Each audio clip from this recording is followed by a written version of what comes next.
Happy week between the Christmas and New Year. I am here. I was not here last Wednesday. I am Courtney, the host of Stars the Morning Light. Oh, what a week, what a week, what a week. And yes, I'm checking that all my stuff is rocking and rolling. I'm not expecting many to come through, which is fine. Which is fine. If people do come through, I normally say hello to those in the chat. But I am here for Edgar Cayce Life Skill Studies. So good to be with you all. I hope everybody's holiday was good, right? I hope your Hanukkah was good. I hope your Christmas was good. I hope all of the season was good for everybody, at least connecting with one another in some way, shape, or form. And of course, this Sunday is New Year's Eve of 2024. I will be doing an Akashic 2024 year predictions video live on Friday, January 5th at 11 a.m. Eastern Standard Time. There's so much that I have to cover that day. I mean, I better have a lot of coffee that morning. That's all I can say about that. There's a lot that I have to cover going into 2024. If you want any updates about what's going on with me, I am doing a little mini holistic fair at Blue Sun Fusion Studio in Dalton, Georgia. That's 616 South Hamilton Road, Dalton. I will be doing Akashic readings that day. It's a great day to just go in and kind of rejuvenate yourself in a bunch of different holistic healing ways. And of course, myself and who used to be Sleepy Witch Tarot, but is now, she changed her name to Empath of Hope, which I really like. She will be doing tarot readings that day, January 13th, at Blue Sun Fusion. And I guess I should put out there that if you ever had considered being a patron of Stars of the Morning Light and joining that community there, January, like this week, next week is the time to do it because all of January, the 2 private classes I'll be doing there is a recap of everything that was done in 2023. One class is going to be kind of the recap of a lot that we covered that has nothing to do with working with pyramids. And then the last class in January is going to be like, all right, everybody, let's get on the same page of these pyramids. People there are doing excellent with working with pyramids, and which they know, if they don't know it or not, it is connecting everyone closer and closer to our telepathic communication. It's lovely to witness.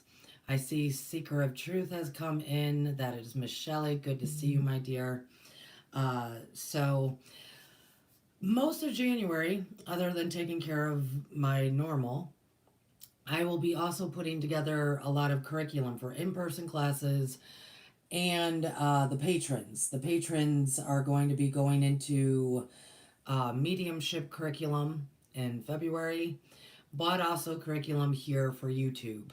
I am really wanting to dive deep into order, how this matrix works, because you can't really get out of the matrix if you don't even know how the matrix works. Now, do you? So that is what I'm going to be getting into probably more towards the end of January and once we get past the predictions and whatnot. And then I'm going to be doing a very long series about the sun, S-U-N. Very, very long series about the sun. Even with all the solar flares that are kind of freaking people out right now. Please do not be afraid. It's a good thing.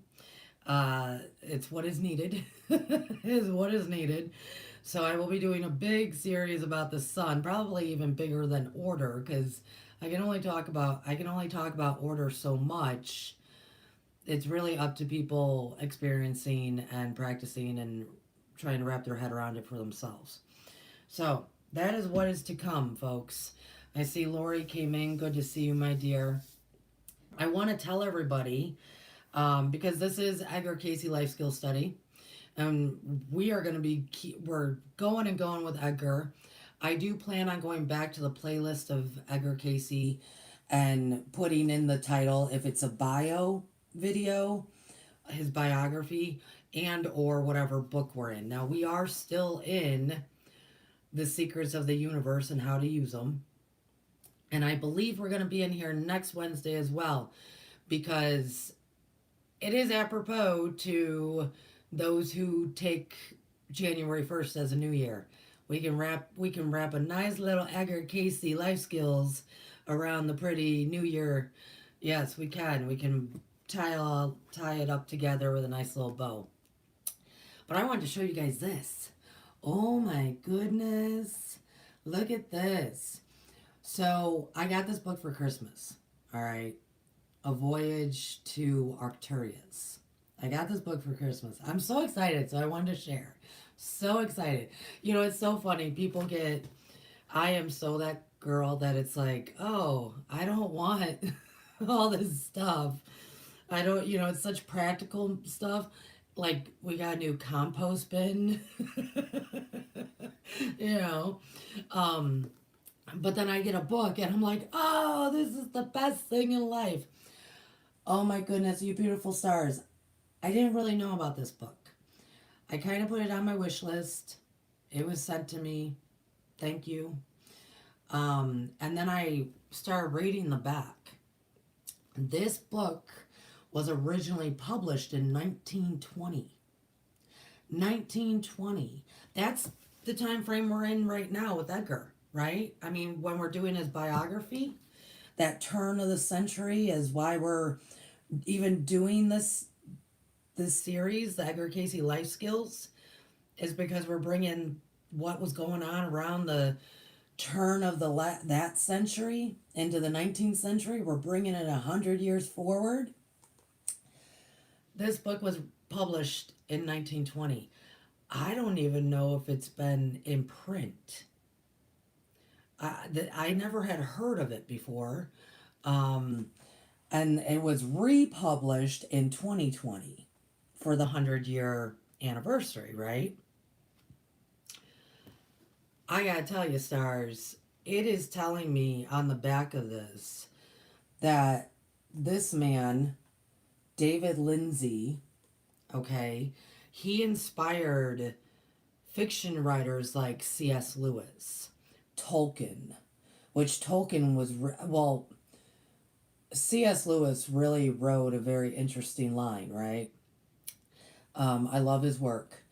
Tolkien, Lord of the Rings, that was really political literature, social literature that a lot of people might not see it that way, but we know now from all the criticism and years of reading Tolkien that that was this beautiful, wonderful, magical story with so many elements to it, the trilogy, and a lot of it was political writing.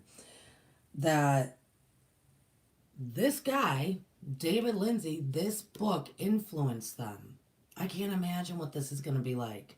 1920, a, a writer I've never known, talking about Arcturus.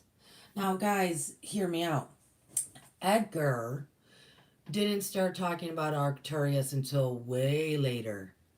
Way later. It was the 40s, maybe, 50s that he's talking about Arcturus. Not saying people didn't know. Not saying people didn't know, but I didn't know about this. I'm very excited. I'm very excited. I will try to maybe share it with you when I get to it. So I wanted to put it out there because, guys, this is like $12. Why not? I've never known about this book. I see David Barry popped in. Good to see you, David. Oh, and Mark's here. Good to see you. Um, David, this might be something you'd be interested in as well. Yeah, so that was my Christmas gift that I really got excited about. I hope everybody is well. I hope everyone is good. We are in the secrets of the universe and how to use them. I'm going to try to paraphrase where we were before. Yes, I agree, David. I agree. So, And now I have my readers. For those who have not been here in a while, I had to get what the southern part of the United States referred to as readers. The Yankees in the north referred to them as cheaters. I learned all this out in the past few months. Isn't that fascinating? For those across the pond, fascinating. We say such different stuff here in this huge land of ours. So, to sum up where we've been in this is, remember folks, we were talking about there's the spirit and there's the soul. And Cayce would talk about the spirit, holds everything that the lives that you've lived have ever experienced. Like the spirit knows everything, and the spirit can talk to your consciousness, but it's a choice. It's a choice if your consciousness wants to tap into the spirit, or if the spirit's knocking, answers the door. And there was a great deal of talk about why we need to do that, right? You can go back, like I said, I'll in the playlist very soon. I'm gonna tag it if it's a bio, his biography, or if it's from this book. So at the end of where we were, they talked about, a big part of it is surrendering, which is difficult. Our mind lies to us all the time. Our mind wants to tell us so many things that are not necessarily true. I mean, it's our mind that imagines so much of the fear that we think is happening, but it's all imaginary, right? That's our mind. And that's what they're talking about here. Your spirit, and they even said it goes by many names. It goes by, and this book was written in 1989. It goes by, let me see if I can find where we were with that. Today we might call it the God spark. We might call it the flame, like we do here at Stars of the Morning Light. Some other names for the spiritual mind is superconscious, mind of God or the Father, universal mind, Christ mind, the divine, the Lamb, the shepherd, the door, the way, the I am, and our mind, the SON or SUN to some people. We talk a lot about the I am here, so that is what we're talking about, folks. So there was a page break where I left before. Ooh, pardon me. That's where we're going to. So I'm actually only going to read from the bottom of 68 to about middle of 71. So there's not much that I'm reading, but there's a lot going on. And I think this is good. This is where the life skills part comes into play. So good to see everyone. Have a lovely time in the chat. This is a wonderful time of year for people to reconnect, and I love seeing it. So, welcome. How to free the soul from irrelevance. So, irrelevancy or being irrelevant is not being connected, right? We can aid, sorry, so the last part is we were talking about the surrender. Oftentimes we have to surrender that higher consciousness, that flame, that God spark. Difficult to do, right, folks? We can aid the surrender of the soul by consciously detaching from irrelevancy. There you are, a soul in the borderlands, able to zap around probably rather effortlessly. Now, what are you thinking of? What are you thinking with? Are you thinking at all? Or are you asleep? So in previous chapters, they talked about this borderlands, that people could kind of leave their body. Some can do it in meditation. They talked a lot about sleep in here, those who travel in their sleep. Cayce referred to that as kind of like the borderlands, being able to bop around all over the place. But what is that really that's doing that? Are you wishing you were back on Earth, remembering that so and so who messed up your life, craving a chemical? That's interesting. So even this also is pertaining to the chapters that they spoke about death, when we leave our body, when the God consciousness, as they're referring to, or the I am part of us, the flame, leaves the body as well. That's very interesting that they said crave a chemical. This was 1989. Are you angry, confused, or whatever?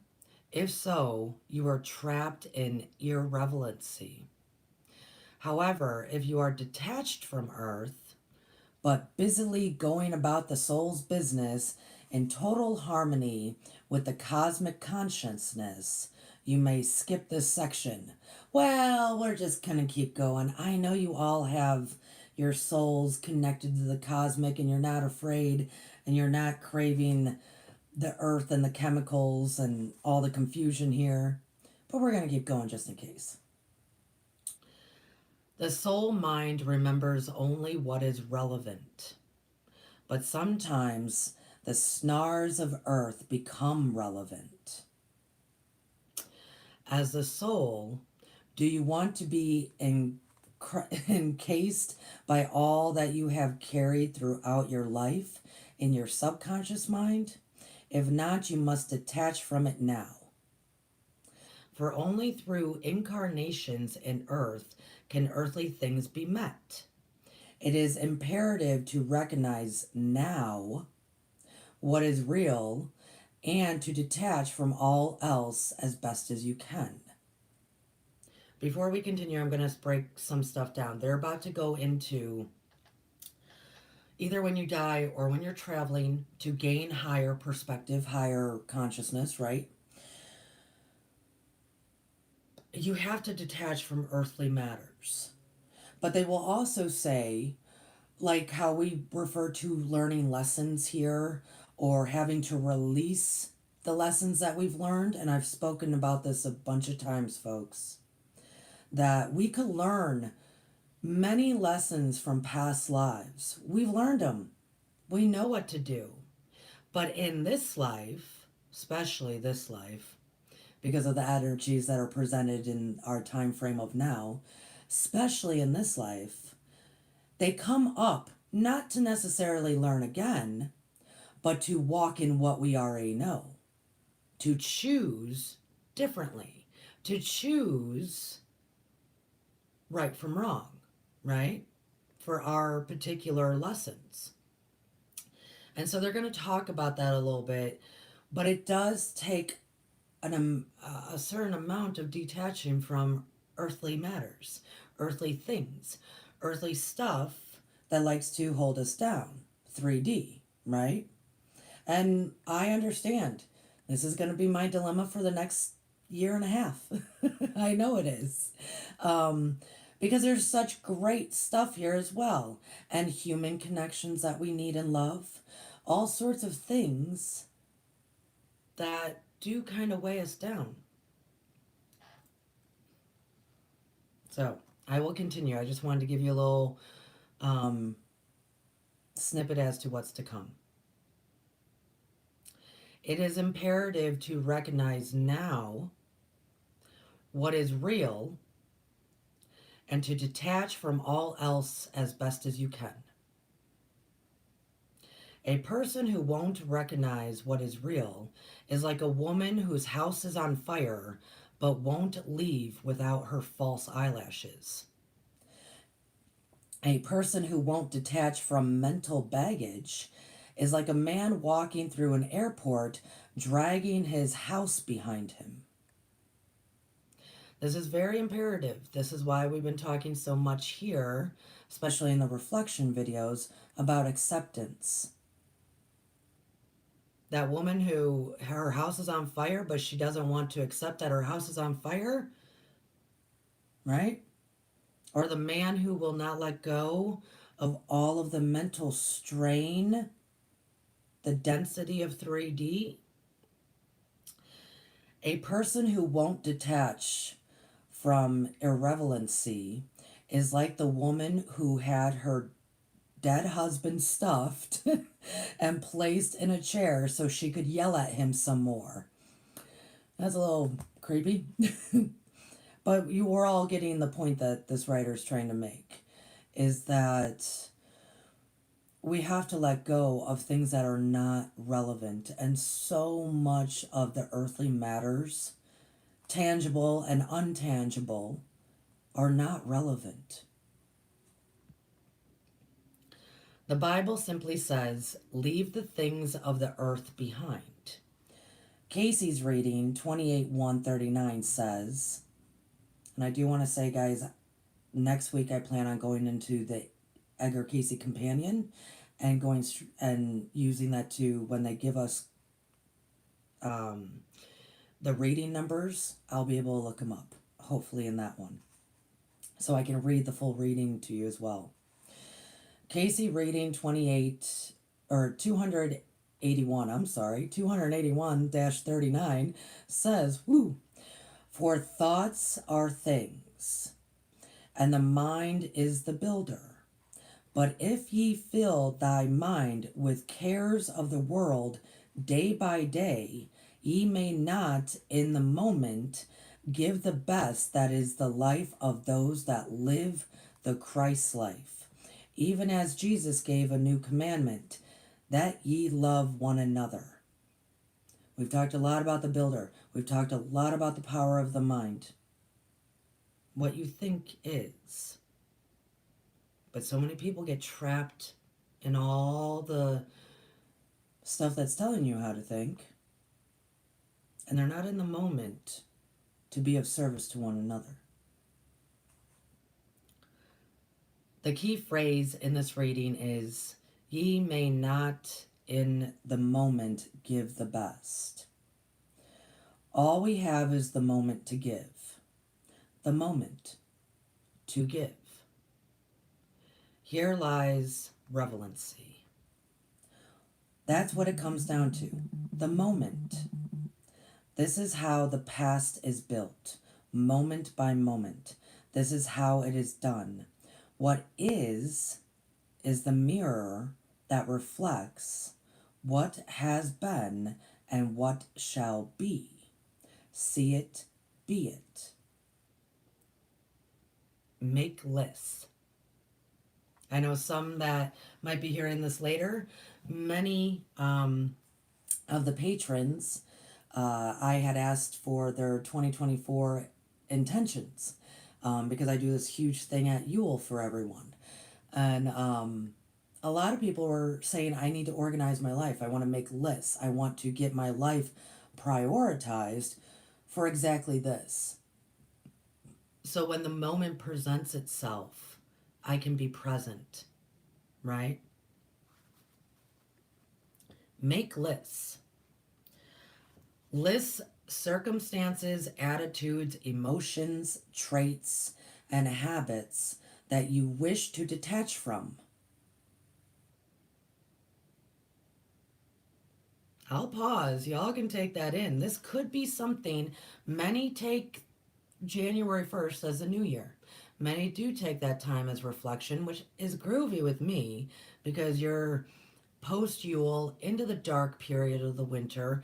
It's where we're supposed to be hibernating and thinking and planning and manifesting for the future, right? Like we're thinking about what we want to birth in the spring. So I'm fine with that.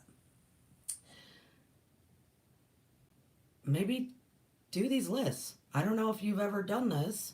Might be a good idea. I'll read that one again. List circumstances, attitudes, emotions, traits, and habits that you wish to detach from. That sounds wonderful. That sounds absolutely great. List also that which is pleasing to you and question if this is what you wish to carry with you from now on. remembering that the soul there is no such thing as time and no more lives, that this is it. The beginning and the end is now. So, what they're saying, make a list of the things that you want to detach from, but also make the things that are pleasing to you. But then question yourself, are those things pleasing to, like, my 3D mind that really likes hot chocolate, or really likes things that aren't necessarily the best for me, right? Not really necessarily the best for everybody? Why are they pleasing? Are they beneficial? For the this is it. They're trying to say, hey, your soul plays it out that this is the life it's got. Even though there's been many lives and there's going to be lives after, your soul, your consciousness really plays it out in many ways that this is its life. So if we take that into account and they're saying detach, detach from a lot of the 3Ds, pleasures, right? Then we also got to make a list of that, and we got to make it and we got to check it twice and really go inward and be like, why do I find this pleasing? Is it a chemical that I enjoy? Right?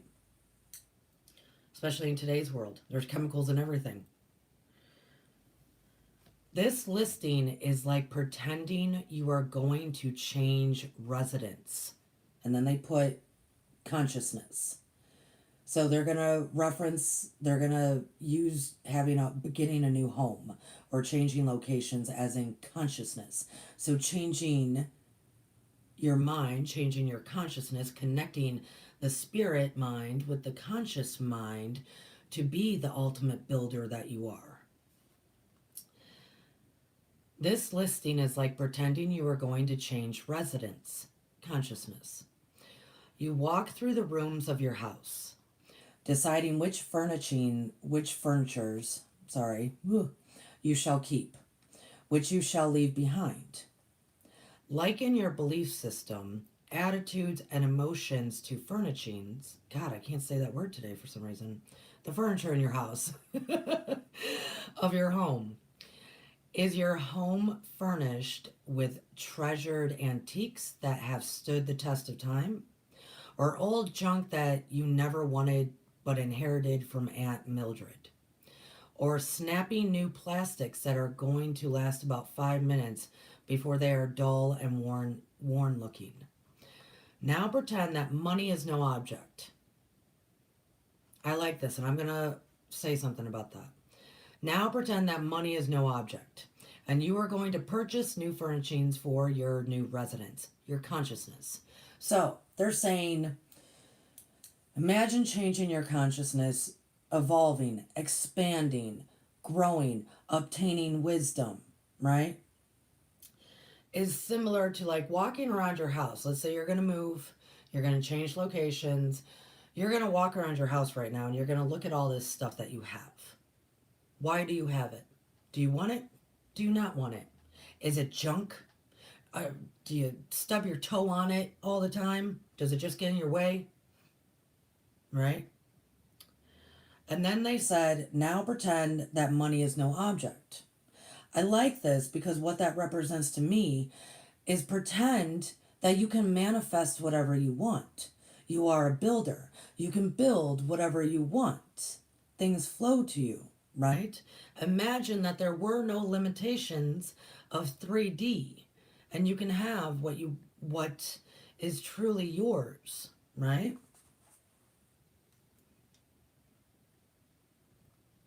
Now pretend that money is no object and you are going to purchase new furnishings for your new residence, consciousness. The whole world is one giant department store and you can afford any or all of it. Would you go wild and take one of everything and worry later about where to put it? Or would you select one honored craftsmanship in the style and color of your choice? Would you give some thought as to how you want to live? You can afford it now. So what will it be? Your spiritual heritage of faith bankrolls the project. So go ahead and choose. These are questions to ask. I mean, would you just, if you could, would you take it all and sort it out later? Or would you be very particular as to what goes into your new conscious residence? After this fabulous shopping spree, you are back at home in your old residence preparing to move. You look around, and there among your old stuff is your favorite chair. Gosh, you can't leave that one. Mm. Nothing new would be as comfortable. Fine, take it with you. But first question whether you really, really love it or are afraid of being out of your comfort zone. Will you cling to the old chair, regardless of how shabby, out of love or out of fear? Is it, after all, your chair to do with it as you choose? So it is your chair. You can, if this is something that you see and you go, oh, they're asking me to possibly detach. Do I detach in love? Or do I keep it in love? Or do I detach because I don't attach because I'm afraid to? This is why we make our lists. This is why we make our lists, folks, right?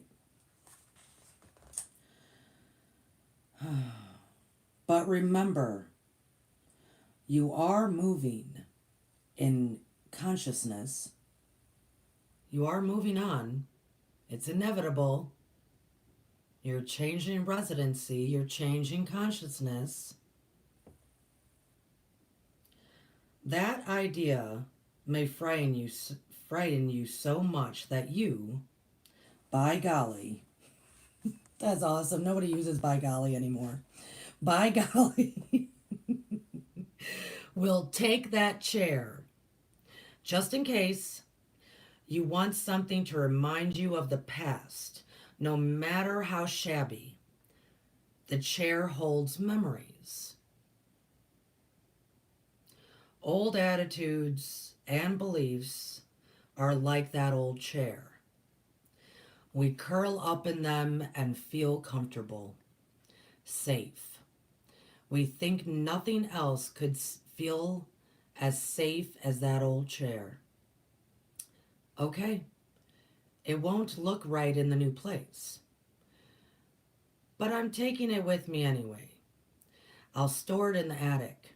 I'll bring it down if I feel like it.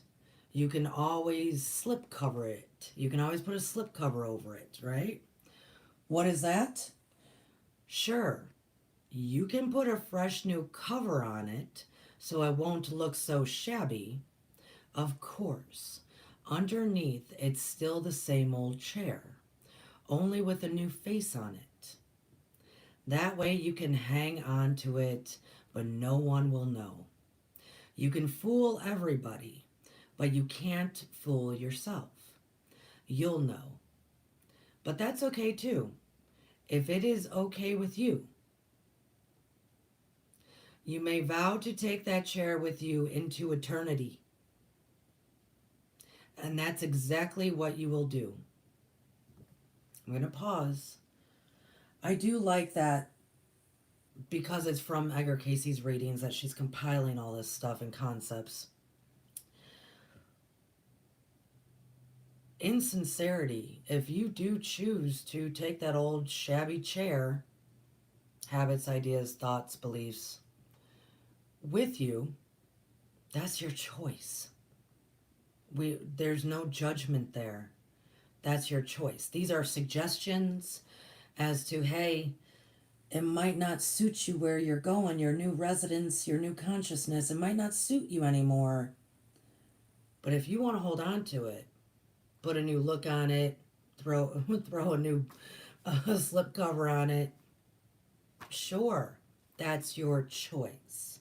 You can take all of it into forever if you want, into constantly what people refer to as learn lessons. You've already learned them. You've already learned them and you already know. You know of the you're already attached to something that is all knowing, the spirit, right? You're already attached to it. But we deny that because we love our shabby chairs. We love them.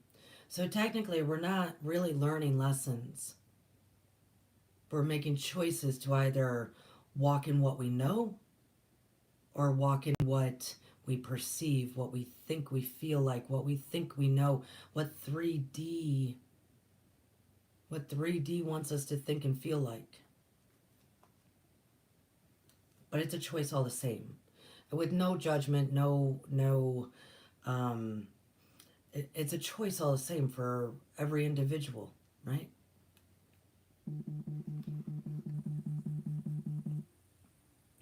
The attitudes we cling to and refuse to part with go with us. Just realize that if you decide to carry that chair, that attitude with you into the borderlands, it will be carried back with you into the earth. It will become part of your mental heritage. And the universe, this is a universal law. I'm going to read just a little bit and then I'm probably going to stop here because they're going to go into what we should probably go into next week. What we hold in the mind becomes a part of the consciousness forever, unless we discover a need to be rid of it. Then we must come back into the earth to discard it. So a lot of people do talk, that's where we're gonna end, in the middle of page 71. That's what a lot of people talk about, these whole life lessons, and we just keep coming back to learn the same stuff. It's not that. We've learned it, we go back up there and we go, oh man, but I didn't choose to ask myself, is it relevant or is it non-relevant? Right? Is it irrelevant? Is this chair something that I truly need moving forward into my new residence of higher consciousness? Did I ask myself that? And oftentimes we don't in our lives. We allow things to happen to us instead of saying, wait a minute, I got so much choice here. I have nothing but unlimited choices. So going to the borderlands, going, oh man, I didn't even decide if it was relevant or not. I didn't even make a decision as to what to do about that. When I know what to do, we come back to earth, not to learn the lesson again, but to pause and realize that life is moment to moment. Life is moment to moment, and it is the choices we make in that moment that design the life. I always used to tell my students, this is a long time ago, when I worked with young gang members outside of Chicago. All of them have hardcore backgrounds. And I used to tell them constantly that your past doesn't define who you are. It's what you choose in the moment that does. And that goes for everybody. Do our past lives and the spark within us know what to do that is best for us and others? Yes. Do we pause in the moment and go, what is relevant, what is non-relevant? What do I choose? Spirit, what do I do? No, many times we don't. And then, because all is energy, it builds and builds and builds and builds and builds. And then we feel and we think that it's all happening to us, that things are happening to us. No. No. We pause, we choose. We pause, we choose. And that's what they're talking about here. So you can choose to take that chair with you. It will be with you. Those attitudes, habits, circumstances. They said circumstances. I'm going to read the list again. All of that. All of it is a choice, you beautiful master builder, right? You lovely new consciousness. Whole new residence without any limitations is possible. I am going to show you the card that came up. I love it. And then I'm going to read that list one more time. And maybe that's what we might want to do this new year is look at the stuff that in our hearts of hearts, our high heart, right? Our high heart. What our high heart, our consciousness and spirit, right? Spirit mind, what they're saying to detach from. And I will tell you, folks, I mean, I'm not out there yet with the predictions of 2024, but that has already been starting. That started about 2.5 months ago. People starting to come to grips with, whoa, whoa, whoa, what really matters to me, right? What is relevant to me? Everything else comes and goes. What is relevant to me? And this is why I spoke about for damn near all of 2023 that by the end of November we would know who we are. It was as if we were going to put a stake in the ground and say, this is who I am. This is what I think and believe. This is my boundaries. And then all of December we got to be a reflective light to one another and establish more of those boundaries with our interpersonal relationships, because we can't do it on a mass scale unless we do it with self, our intimate relations, community, out to the masses. That's where we're at. And in this time period, for about 2.5 months, the energy has been presenting to many what is relevant to you. Spirit knows. Your higher conscious, your new consciousness that you're walking into. So, the card that came out is number 6. Your third eye chakra. The frequency of the third eye chakra, the indigo flower of life, supports our intuition and our inner knowing. Our imagination and our psychic powers.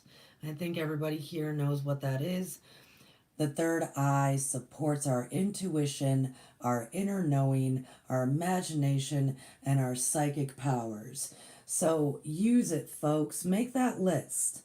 Say, hey, third eye, intuition, my inner knowing. If I could imagine that I could have it all, really, what is the all for me? And what do I need to let go in the meantime to achieve my mastery present self? Right? I love, it was that cartoon series, and I'm going to read the list one more time before I let you go. That cartoon series, the Airbender, or The Last Airbender, I never saw a lot of it, but there's actually a small clip of that character going through all the transitions of really flushing out his chakras and becoming that ultimate mastery presence, avatar self, as they put it there. And that last little bit is detaching. Detaching from 3D, detaching even from loved ones, detaching from the hurt, the pain, all of it, detaching from all of the earthly elements that produce our belief systems and our habits and attitudes, right? And our circumstances. His last little stint before he became that master, they said avatar, mastery presence that then went and saved the day, he had to go through some really trying stuff, and it was related to detaching. So if we really connect with our spirit mind is going to tell us what is very relevant and what is not. And I will tell you, folks, the majority of what goes on in 3D, individually and collectively, is not relevant. It's very difficult to say that because it's hard for people to hear, but the majority of it is very non-relevant. And it takes a mind to think that way, to detach, to become the master builder, to rebuild what we always thought was relevant in the first place. I hope that made sense. I'm going to read the list one more time before I go. Oh, I hope everybody's having a lovely day. Oh, and Miss Chloe came in. Oh, Miss Chloe, good to see you, my dear. Precious offerings to you, my love.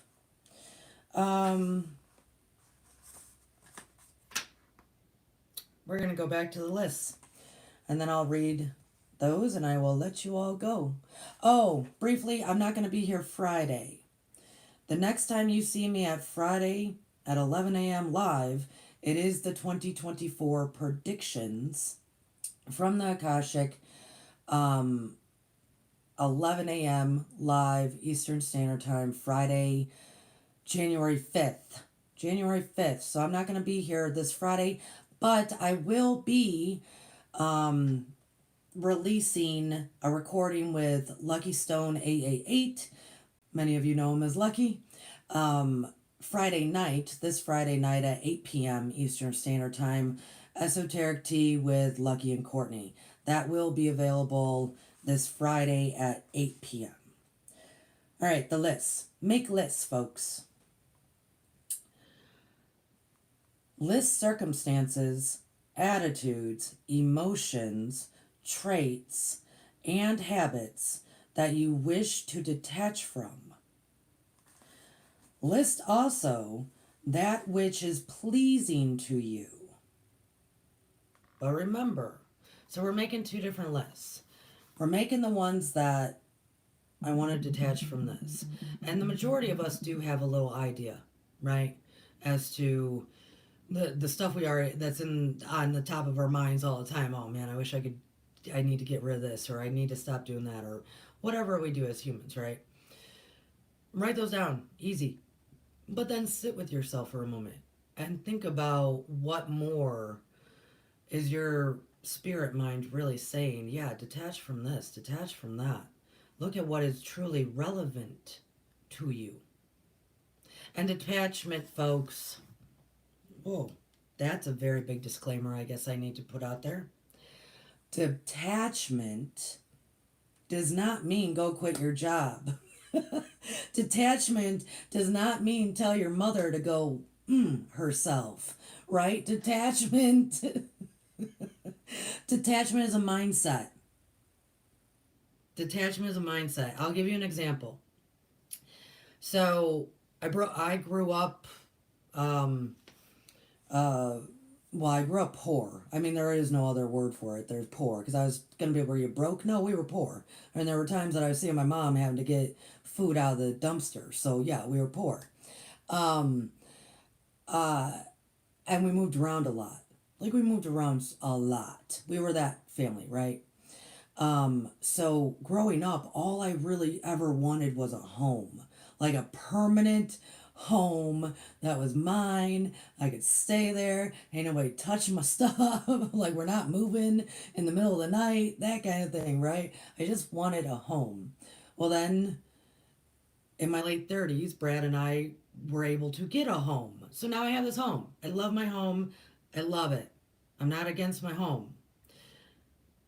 But this is the difference. For years, I never thought that I would ever be able to let go of it. You know, if I ever got my home, I would never let go of it. I mean, I would die in that place. I'd never let go of it. Higher consciousness thinking. If something were to happen, God forbid, I don't want this to happen, right? But if something were to happen, do I know that I'm okay? Yes. Do I know that I'm secure? Yes. Do I know that my home does not define who I am? Yes. Have I detached from my home mentally, that it doesn't hold me into 3D, as in it's my only sense of security in life, or it's how I identify myself. Detachment is not necessarily of just get rid of all your stuff in your home, right? Or buy a bunch of stuff for security or whatever it may be, or quit your job. I'm detaching from you. No, or family members or friends, or it is a mindset. So we don't necessarily have to be this bold, active move. Some people you do have to slowly detach away, and we detach in love then, right? For our own personal needs.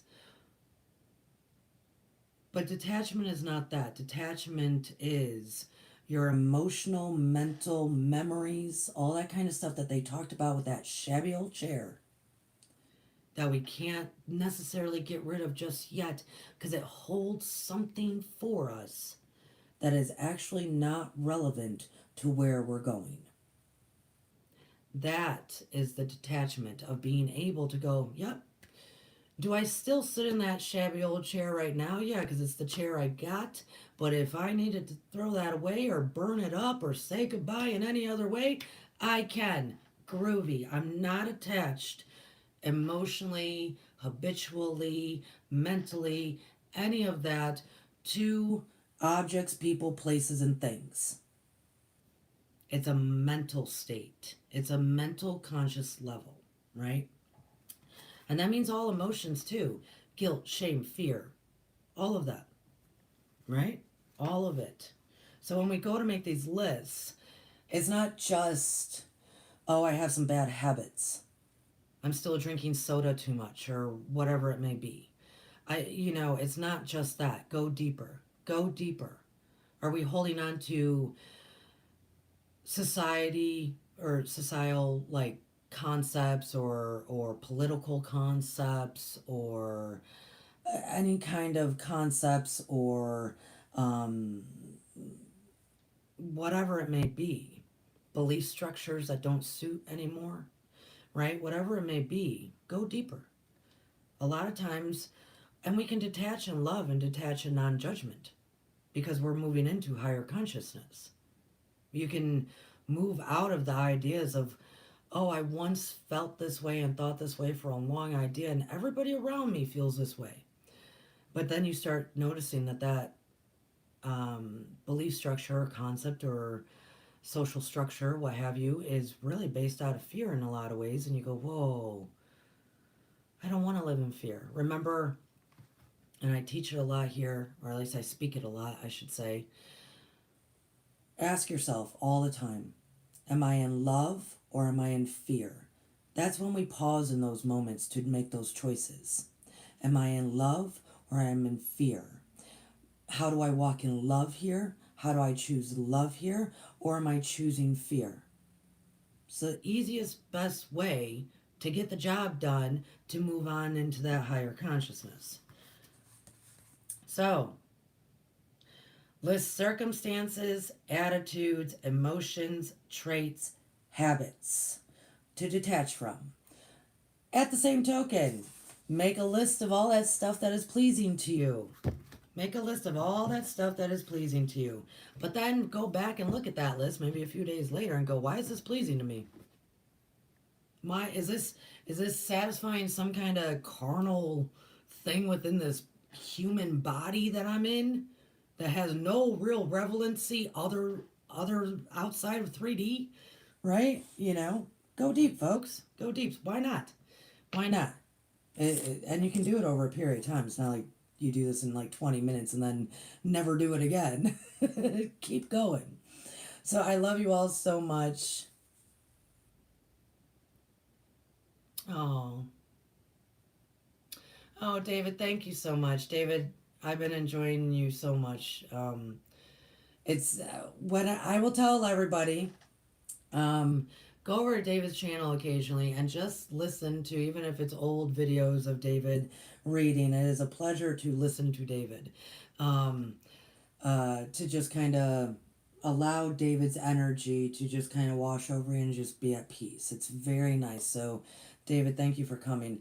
I saw Lucky Stoke came in, and Lucky says he looks forward to whatever comes out of his mouth for Friday, which is awesome. Um, Very cool. And David, if you want to put your channel in the chat, go for it.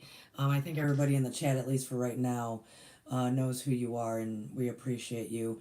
I know Mark came in, Lori was here, Chloe, it was always good to see you. Shelly, thank you, my dear. Everybody else, have a lovely New Year's. I will be here next week, and we're going to stay in this book because they go into, all right, now that we have our list, how do we change it up? How do we move from one consciousness to another consciousness? How do we make the shift that needs to happen? And I probably will have a whole lot to say with that. So, love you all dearly. Stars keep shining.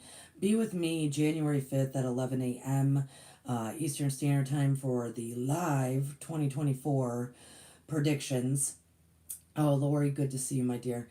And everybody else, if you are new here, this is Stars of the Morning Light. We talk about a whole lot of stuff. Please hit that thumbs up. Share this out if you can. Think about subscribing. And always have a blessed day and shine, shine, shine. You all are such beautiful, beautiful stars. I get all giddy when I think about how wonderful you are. Thank you, Lucky, for putting in David's channel there. If you guys don't know and you're able to see the chat right now, go on over to David Barry's chat. Or not chat, his channel. You'll definitely want to. So, love you all so much. Good to see you. Bye. Stay warm, stay safe, stay choosing love. Bye, guys.